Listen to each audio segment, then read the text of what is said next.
Good afternoon and welcome to NASA's Kennedy Space Center in Florida for the SpaceX CRS-11 Prelaunch News Conference. We're all excited and ready for the launch tomorrow of the 11th Commercial Resupply Services mission to the International Space Station.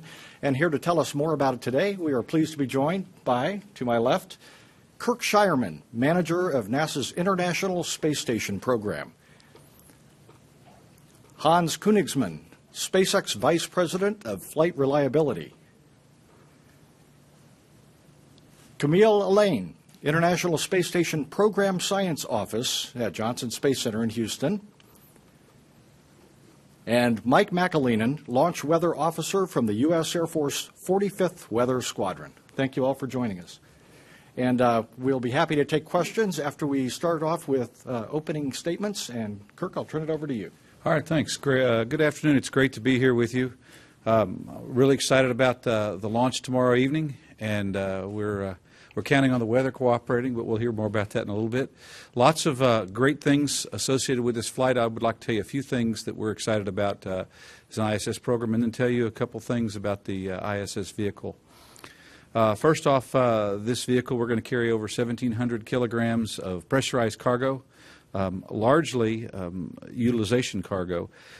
For this increment pair, we're going to have 213 different investigations. 130 of those are led by the U.S., and in fact 65 are brand new investigations never conducted on ISS.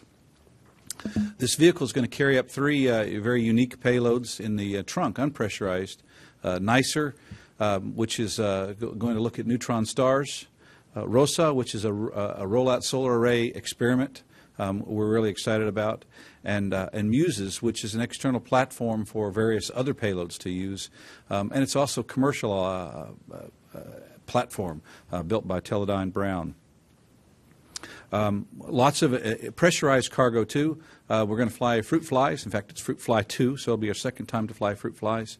Rodent Research 5, so our fifth time. And I think you heard some more about that earlier today. Protein crystal growth, both CASIS and JAXA both have protein crystal growth experiments going on.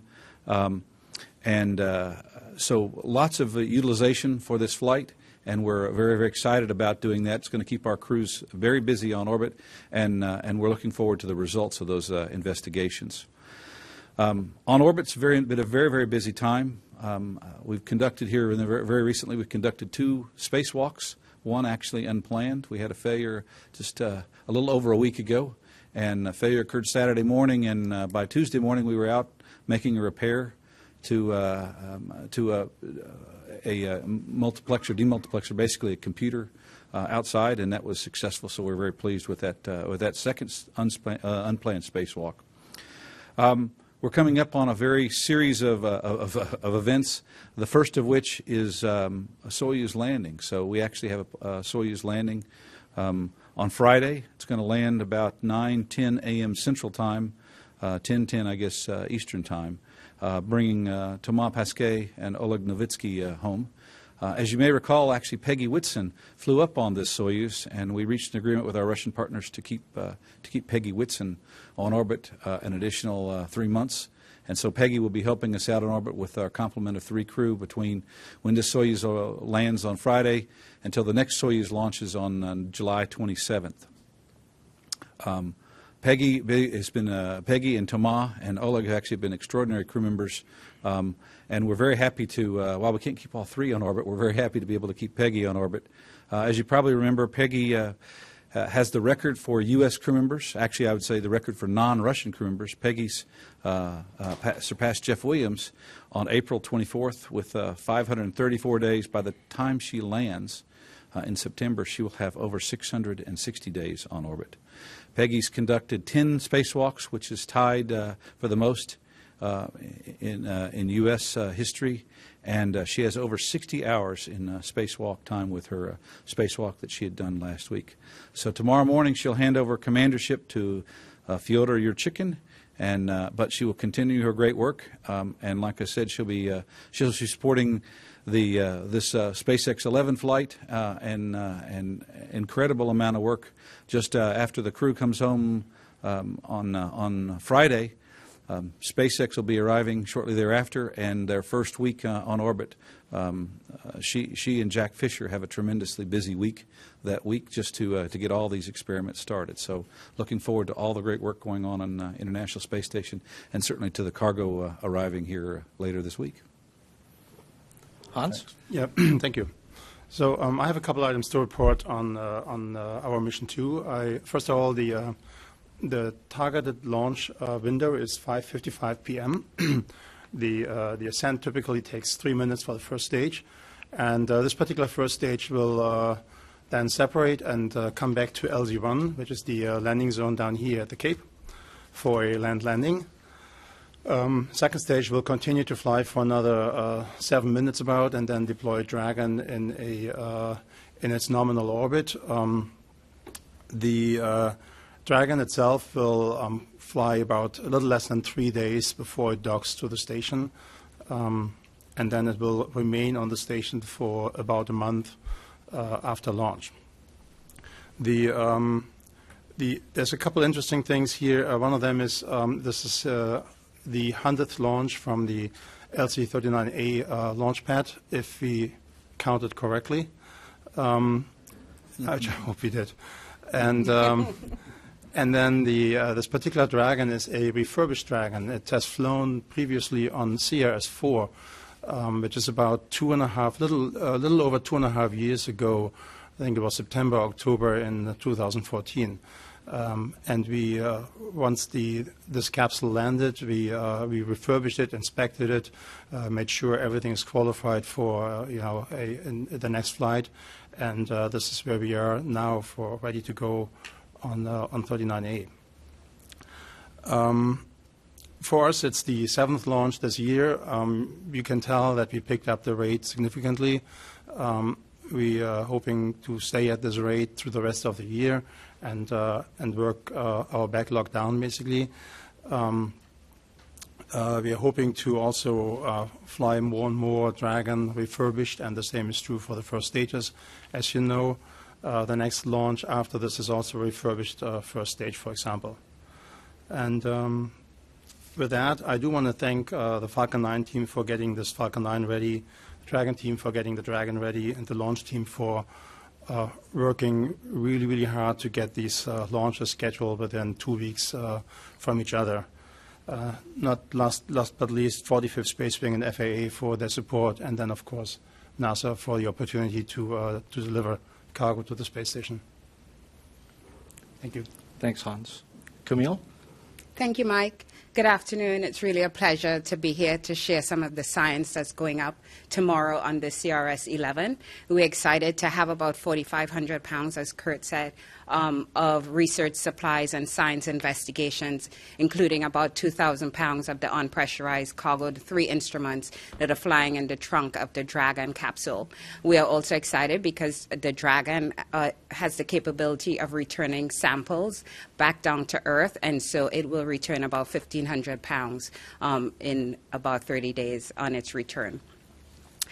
These experiments are supporting about 220 investigations currently going on during increment 51, 52 on board the space station, and they span a multitude of scientific disciplines, including biological research, the physical sciences, the human research that we're doing with the astronauts, the technology demonstration, studying Earth and space from the ISS, and then last but not least, the educational activities that students have an opportunity to participate in. So earlier today, we had the What's on Board briefing, and there was a sampling of some highlights from some of our principal investigators that will be flying their payloads tomorrow. That includes some of the mouse models that will be treated with this novel therapeutic drug called NEL-1 that is known to have the ability to not only prevent bone loss, but also to promote bone formation. We are also flying thousands of fruit flies that will be used as models to study the cardiovascular changes that happen in long-duration space flight. So these scientists will be looking at how the heart, the cardiac function, the cardiac structure, and the cardiac gene expression of these flies adapt to space flight. And that will be an analog for how human heart operates in spaceflight environment. We also have the 3 external payloads I mentioned earlier, an Earth viewing platform developed by Teledyne Brown called MUSES, and that has the ability to house up to 4 Earth sensing instruments, including hyperspectral imagers and high-resolution digital cameras. It has the ability also to provide instruments with pointing accuracy and other accommodations such as data and power. We have the NASA astrophysics experiment, which is the neutron star interior composition explorer that's going to be measuring the dynamics, the structure, and the energetics of neutron stars. And it's also going to demonstrate a technology that would be using pulsars as a navigation beacon for interplanetary spacecraft. And then we have the Rollout solar array, or ROSA, which demonstrates, actually tests the deployment and retraction of this new type of lightweight solar array system. They will be looking at some of the energetics, the dynamics of the solar array once it's deployed in orbit, and how the thermal differentials in space, the space environment, affects this solar array system. Then we have some physical sciences experiments, specifically one by Procter & Gamble, which is studying some colloidal gels and creams, which are consumer products. And they are looking at how the environment of space, microgravity, impacts these colloids, how they behave, and ultimately wanting to increase the shelf life of these gels and creams. And lastly, we are flying some CUBE satellites, a constellation of 5 CUBE satellites, which is a part of a multi-nation project called the BIRDS Project. And these CUBE satellites were developed by students from Japan, Nigeria, Ghana, Indonesia, Thailand, and Bangladesh. And so they will be using these CUBE satellites to not only measure atmospheric density, but also to measure the exact location, precise location of satellites, and also to demonstrate a network of ground control system operators. And then we have a suite of education experiments by the Valley Christian High School in California in partnership with NanoRacks, and they will be looking at the effects of microgravity on various things from brine shrimp to magnetoreological fluids. They'll also be looking at the growth of probiotics in space versus how those are grown on the ground. They'll be looking at how water crystallizes in space versus how it crystallizes on the ground, and the effects of microgravity on this nutrient solution called BAM-FX. So that's just a sampling of some of the science that will be enabled by tomorrow's SpaceX launch that contribute to not only the advancement of human space exploration, but also improving the quality of our lives here on Earth. Thank you. Thanks, Camille. Mike. All right, well, welcome to Central Florida's convective season, which started yesterday. It might help out the fires a little bit, but it makes afternoon launch windows very sporty for the next 3 months. The Space Coast's daily barrage of thunderstorms is triggered largely by the sea breeze, which wants to move inland, but can be helped or hindered by the low-level flow. The last 2 days, we've had low-level flow out of the southwest, which pins the sea breeze very close to the spaceport, and hence we have the afternoon thunderstorms here. Guidance is suggesting that this flow switches a little bit tomorrow and more southerly, which will allow the sea breeze to move inland a little bit quicker. I still think we're going to get thunderstorms. I still think we might even see a couple during the countdown, but there's a decent chance we're going to have that thunderstorm and the sea breeze far enough inland between 4 and 6 p.m. that we have a good shot of getting the launch out of here. So let's look at the forecast. For tomorrow, we got winds basically 110 degrees, 12 to 17 miles an hour. And they're going to switch around easterly every single day, but it's that before the sea breeze kicks in is really what drives how far it'll move. Temperature's going to be warm again, 84 degrees. And our main concern is the anvil cloud rule. Even if the thunderstorms move inland, our upper level winds are out of the northwest. That could bring the anvil clouds back towards the Space Coast. We have the rules are very good at giving us some opportunities that are safe to launch. So I think the anvils that'll be overhead will be thin enough and high enough that we can get through those. It'll be lingering cumulus clouds that if the sea breeze doesn't quite move in far enough, that would also be a threat. So a 30% chance right now of violation. If we were to move to the backup day, which is Saturday, weather degrades a bit. We have the low-level flow back to the southwest as the Bermuda Ridge axis slides back to the south. That should pin the sea breeze a bit closer to us. And also the thunderstorm activity. So a little bit worse case, still fighting the anvil clouds, even if it moves inland. But I think we're adding the flight to precipitation rule for the Dragon capsule. We may have our own activity very close to the doorstep. So 40% chance of violation if we were to go Saturday. So overall, we've got a shot. It's not a slam dunk, but there's an opportunity that we will get between the two rounds of thunderstorms if we are able to get in there tomorrow. Thanks. Okay, thank you, Mike. And we're now happy to take questions. Before we take any in the room, I just wanted to announce, though, that if you are not lucky enough to be in the room today, you can ask questions via social media using the hashtag AskNASA. Emily from NASA Social is here, and she'll be happy to field the questions and pass them on to our presenters. If you are in the room, please raise your hand. Let us know you have a question. Please wait for the microphone, state your name and affiliation, and to whom you're addressing your question. And we'll start off over here with Irene. Thanks. Hi, I'm Irene Klotz with Reuters. I have a couple questions for Kirk. The MDN failure, do you have any insights into what happened with such a new piece of equipment? And do you are you planning on returning that on the Dragon? So the computer that failed is actually not new. As you probably have heard, we put it outside again with a new an up-to-date processor card. But the box itself actually had been outside since 2014. So we brought it in, we put the card in, we took it back out. And so, which is still relatively new, by the way. The computer should still function. We don't know the signature it wasn't communicating. We did see some current draw. We have a fault tree, so we have ideas of what it might be, but we probably won't be able to tell until we bring it home. We're going to take off the cover, do an inspection, and then we'll bring it home, most likely on Dragon when it comes back, and then we'll find out. We've had about 4 computer failures over the life of the program, and they've been different things. The most common is a power supply, which is one of the items, but we won't know for sure. The real point is all these cards that are on that computer, actually identical copies of those are in other places and have had good life on orbit. So we don't think this is a generic problem. We think there's something unusual about this one, and it may have been a component that was 4 or 5 years old.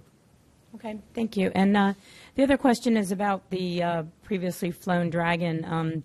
Did NASA ask for or did you receive any kind of financial discount or any other trade for using that, or was it just a savings for SpaceX to not have to manufacture another capsule?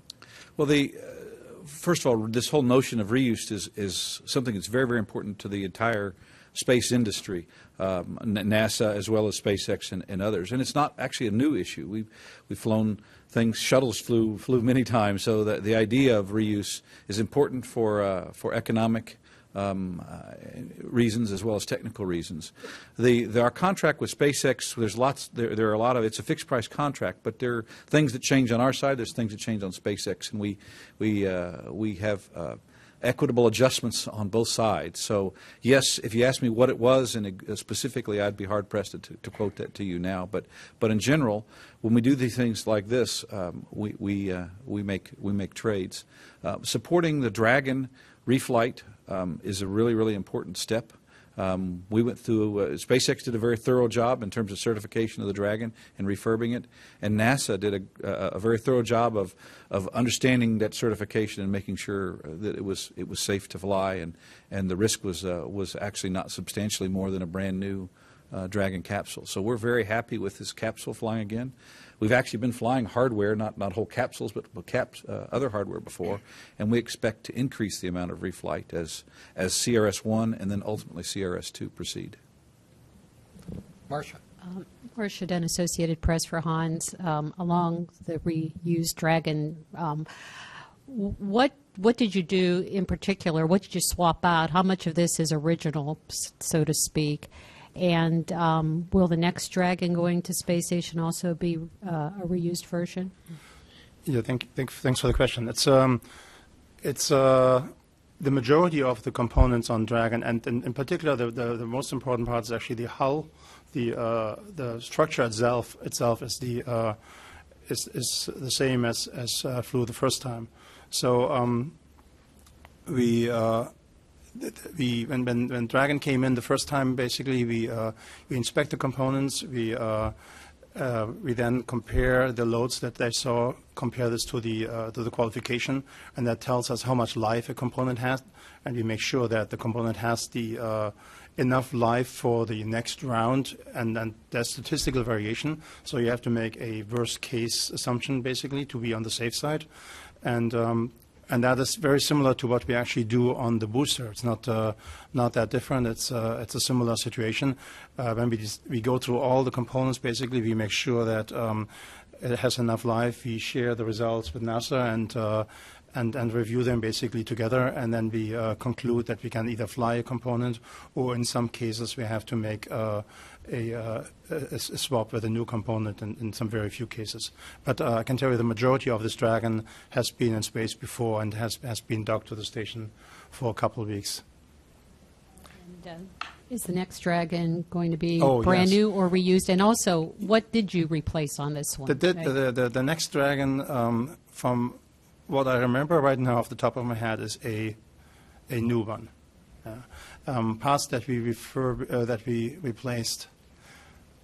I believe some of the parts that were on the outside, the batteries, for example, that see seawater and things like that, although they are protected against it, there's still there's several reasons why we might exchange certain things.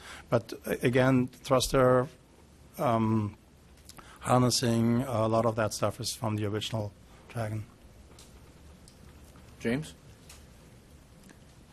You really covered my, thanks, James Dean Florida today, kind of covered my Dragon questions, I think. But, I mean, yeah, the thrusters you say are reused as well? Yes.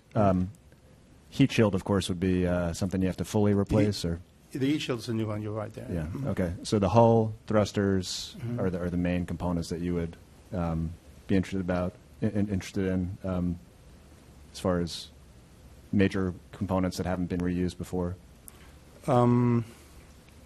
Let's see, there was the entire plumbing, tanks. Most of the avionics, right?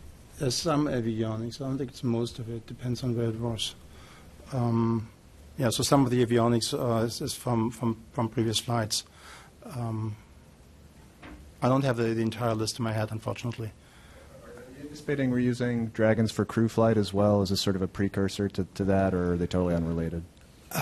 That is something we need to discuss once we get Crew Dragon flying. No update currently. It's still the end of this year for Demo 1.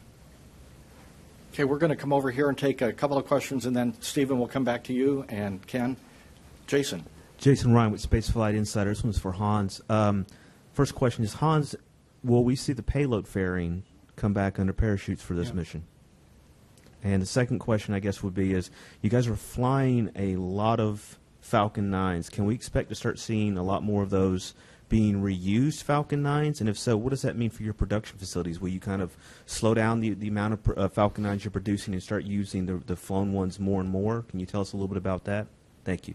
Sure. So first on the fairing, I mean, this is not a fairing mission. This is Dragon mission. So you won't see fairing recovery on this mission, of course. But as you pointed out, on the last 2 missions, I believe, we had, the last mission and the 3 earlier, we had fairings that had the ability to stabilize in orbit and keep attitude, and they had a parafoil on board too. And we got them as far as to deploy the parafoil and to land basically in one piece, although the fairing did suffer some damage by the landing itself.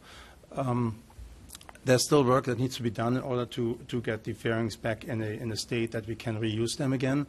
But I would say we made the first steps, and we have been on those first 2 attempts pretty successful, from what I can tell. I'm not sure how long it will take until we refly fairings, but I would expect this to take some time, similar to the first stage.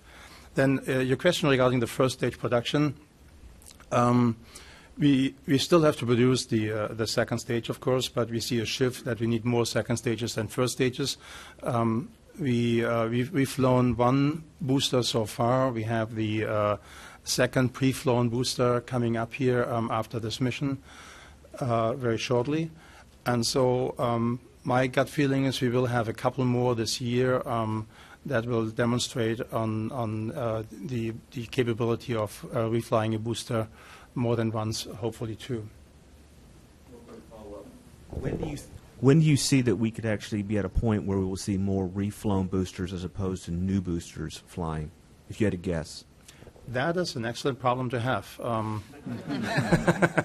I would have to guess, and I don't think it would be a very qualified guess, maybe sometime next year or something. Okay, Emily has been following social media questions on the hashtag #AskNASA. Emily, have you got any questions for us? Yeah, we have a couple. This first one's from Gary Walters, and he wants to know, if weather does scrub the first 2 launch windows, does the range allow additional openings in the coming week, and when?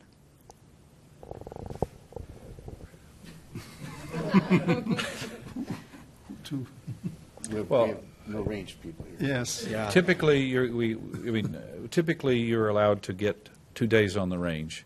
So there has to be cooperation and conversation between FAA, SpaceX, and the range to make it happen. So there's no question we're going to fly again. If you're asking what day, that might be in question. So without the right people here, it's hard to answer. And the range works very hard to make this possible. Always did. All right, this second one, it's a science question from Rome Strach, and he wants to know, what ambient temperature is the pressurized portion of Dragon kept for the rodents and fruit flies, or are the temperatures maintained locally? So they are in the cold bags, and they are at minus 37 degrees Celsius, I believe. The rodents on the way, are you asking for the question on the way up? So they're probably not at minus 37 on the way up. They aren't very happy. Rodents, so so the rodents are in their habitat at room temperature, really, and the fruit flies are also packed in the cold bags to keep them safe. Okay, Stephen. Stephen Young with spaceflightnow.com for Kirk. Could you say where NASA is as far as getting comfortable with possibly flying cargo on a reused Falcon 9? Sure, we're working on it now. We want to be very methodical about it. As you know, SpaceX is certifying the Falcon 9 for multiple flights. We want to take our time and review all those certification results. The other critical thing that Hans touched on is that's all done pre-flight. And then it consumes a life when it flies, and you want to make sure that the life it consumed is actually within the certification limits. And if it's not, then you either replace those parts that are sensitive to that, or you enhance your certification, expand the envelope, if you will. So we're working with SpaceX right now, working on all those things that we'd like to see and actually seeing those results. So I can't tell you exactly when we will see a reflight, but we're working with SpaceX on the potential of reusing a Falcon 9 for a cargo flight. Okay, in the front row here.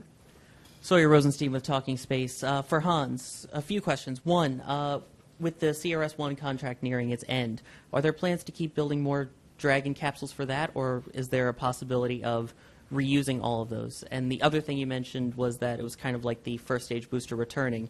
Do you know about how much this saves you by reflying it as opposed to building from new? Okay, so on the first question, I'm not sure I have a really good answer for you because I know that, so you said CRS-1 and there's the second contract is called CRS-2, and in total it's 20 flights, I believe, and we are just over the halfway point here with 11. And there's one more capsule right now that's been built. So it depends a little bit. I think we can do the rest with the reused capsule, but I'm actually not sure if that is the exact plan or not. So I have to pass on that a little bit. And regarding the booster and the money you save and these things, this is a little bit more complicated because we did invest in the technology and we invested basically a lot of money on our side to perform tests. If you recall, the first missions were pretty traumatic and spectacular, but largely unsuccessful before we turned it around. And then, of course, these things cost money and damage needs to be repaired. And so I want to basically say we invested a significant amount of money that we need to recover over the next couple of missions before, in my opinion, we can reach out and make that assessment and then actually pass this on really. This is a long-term goal. This is not something that works the second time or the third time. I think this is something that you need to look at a couple of years in advance. Maybe the 10th flight, maybe the 20th flight. That's when you finally could see some money saved. Okay, we have 3 questions in the front row over here, and we'll start off with Phil. Hi, Hans. Guten Abend. Phil Keating with Fox News. Going back to the demo. So end of year on a demo, that would be an unmanned Crew Dragon going up to the space station? And then followed by when would there be actually 2 astronauts on board going up on the first post-demo mission? Correct. Demo 2, what you're referring to, is currently planned at the end of the first quarter in 2018. That would be 2 people on board? I believe that is 2 astronauts on board, yes. Mm-hmm. And then possibly, if everything goes as well as expected, then next summer you get a full load? That is to be seen then what the schedule says further on. My specialty is honestly this particular Dragon we have here, the Cargo Dragon, and the and in particular Falcon 9. So I'm not that. And I don't look that far in the future anyways. I'm sorry. Well, you're the only SpaceX person here, so I've got to ask this additional question, which is on the recently discussed SpaceX plan to take 2 space tourists around the moon and back by the end of next year. Yeah. Can you expand on any of that? Is that still on schedule? Do you know if there's a long list of people applying? I can only refer you to our media team in the back on those topics. And will this be the 3rd time it lands on land here? No, I thought it's the 4th time. It's the 5th time. It's the 5th time we land on land here. I don't know off the top of my head all the missions there, but I certainly believe that that's the case. And then we had 6 launches on 6 landings on the drone ship here. So in total, today with 4 land landings and 6 drone ship landings, we recovered 10 booster. That's a lot of boosters. Chris Gebhardt with NASA Spaceflight for a couple of questions for tomorrow. With Inmarsat, there was an abbreviated fueling with the liquid oxygen. Are we going to see that abbreviated fueling again tomorrow, or normal fueling? And with launch weather, is launch weather the same as landing weather? And the root of my question there is, if you're good to go on launch weather, but if landing weather isn't okay, would you launch and expend the booster instead of delaying? So, so to your first question, the difference in loading is a bare 10 minutes. It's not a lot. And this, in order to do that, you need to have a hardware change on the vehicle. Inmarsat had that hardware change on the second stage. This vehicle and the next vehicle do not have that hardware change, but the vehicle after that will have that hardware change, and all vehicles after that have that. So it's like, and it has to do more with the timing when the stages were produced than anything else. It just happened to be that the Inmarsat stage was produced after the other two stages. And so that's why this seems out of order, but it actually makes sense when you know the production schedule. Regarding your second question, sorry, what was that again? Oh, yeah, landing better. So I want to say the launch weather is largely also a safety risk thing, and I do think it covers essentially the landing zone too from a public risk perspective.